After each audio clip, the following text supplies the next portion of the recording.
two stones. One person threw two stones. One stone began to flow within the unknown. The other stone was thrown to perceive and gain deceit, which strained the stone's ability to conquer its own majesty. As we begin to realize that one's infinite spark of potential has the power to influence the ripple effect of the unknown, we can begin to flow within the infinite power of the true stone. It's interesting because love itself almost has its own ability to blossom the infinite potential of the stone which began to flow within the unknown. And the rock, the stone, which gained deceit, only began to deceive its way into thinking that its own righteousness had its own infinite potential. It's interesting because the stone which believed that the righteousness had its own infinite potential became enclosed within the perception of its own deception. And when this deception began to gain power within its own control, it began to understand and infiltrate other essences of its surrounding based on its own higher influence, its own higher power in its own righteousness. One thing which we can all connect to and align with is that there is no difference between the stone of which is flowing in the unknown, metaphorically speaking, as the heart. The heart is in the essence of the unknown. The heart is the essence of the rock displaying the unknown. And the mind is effectively the rock, which is in its own essence, its own potential, its own influence of the forces which are interfering with the mind. This reality which we're living in is a constant infiltration of frequency. We are being broadcasted the reality which we're perceiving, and what we are perceiving is effectively what we put on display. The mind itself is nothing but an antenna, and what we become is the choice between living our minds or living our hearts. When we begin to live from the heart, we begin to assess and replicate the essence of the unknown. We don't know truly what the heart will bring us and what the heart will give to us, but we know that the truth within the heart, the truth which will carry us into the unknown, will always bring the essence of connection to a space of love and a space of acceptance, whereas the mind itself and the thought behind the mind is extremely manipulating. It takes something and then uses that essence to manipulate a sense of action, and then through that action it can create its own series of events which then can ultimately lead us down a path in life. It may not, it's extremely sophisticated, where we eventually wind up in a place where we just don't know why and what we're doing here.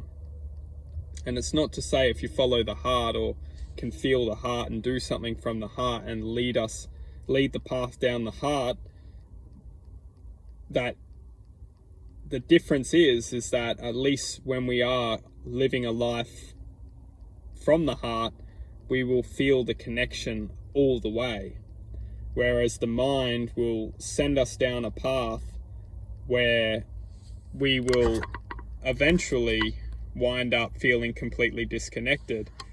And it does this by giving us something that we feel that's going to bring us a sense of connection and purpose and success, and slingshots us down far away. And then once we land and realize I've landed, I've got here, then we have no way of knowing where we are, what we're doing, and why have we been doing this. It's almost like just the talk of the mind. We've been following the mind all this way, whereas the heart itself, the heart will take a risk within this reality to do something from our hearts, to live from our hearts, to express from our hearts. It's always a risky game, because we'll be battling the mind's thoughts, and the mind will try and shoot the progressive nature of the heart's truth down by using just our thoughts to try and shoot down the heart's potential.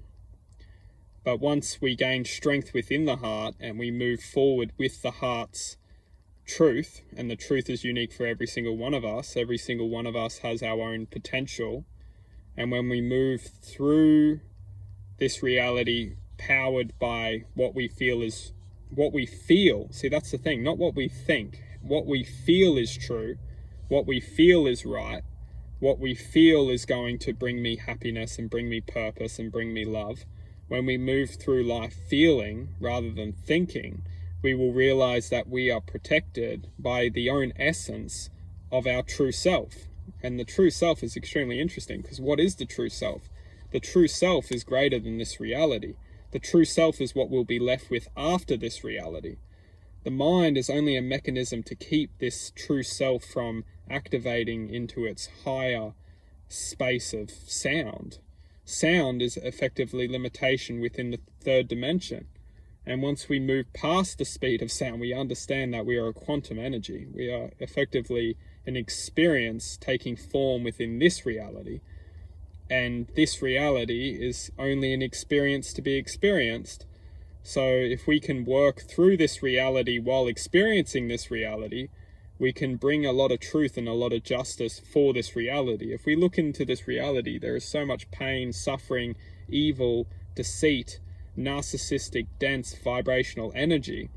And the truth being is that this is the human choice. This is a human experience, and this is the human psyche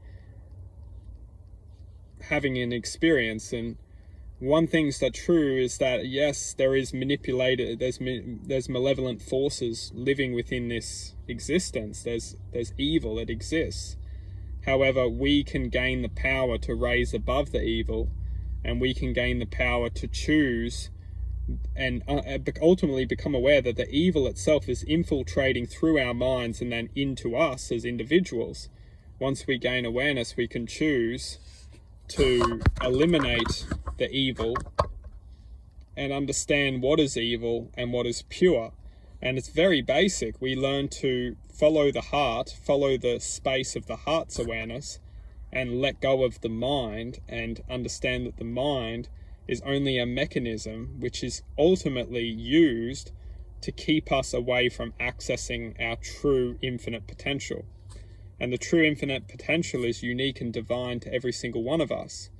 Hence why every one of us needs to be respected, because we are all our own unique expression of God itself. Every one of us is a unique expression of infinite potential, infinite existence. So it's very interesting, but one thing's for sure is that mind itself is a mechanism which is used to enclose and encapture our potential. And although once the mind is silenced, we can use it for logic, rational thinking. We can use it as almost like a calculator, like the calculator app in our phones. Like we can use the app to calculate, like literally, just like our minds, we can use our minds to, think rationally. But at the end of the day, the true space, our path should be led from our hearts, and we should feel what's right, feel what we should do, feel how we should react, rather than think what we should do, think how we should react. Because if we are only thinking, we are being driven by whatever thoughts, and our thoughts don't belong to us. That's what we have to understand, is that our thoughts don't belong to us, because we are massively programmed within the subconscious mind. Anything can come into it's almost like a computer database. Anything can download something into our minds, and then we believe that it's our own thoughts, but it's not. It's only almost like it's very, very interesting when you start to, it's not about going deep. It's about staying rational with truth. And the truth is that the mind is effectively a program which is constantly trying to keep our awareness within the program rather than come back into the heart, bring our awareness, draw the awareness into the heart space, where we then completely just turn off the program while still living in this reality, but start to make decisions based on our heart's awareness, and ultimately, which is going to change the program. It's going to bring a lot of love, a lot of truth, a lot of positivity within this program, rather than living a program of deception and anger and frustration and hate and pain. We can bring our energy into this program with love, positivity, happiness, joy, compassion, and all the good, loving powers of the universe. Wow.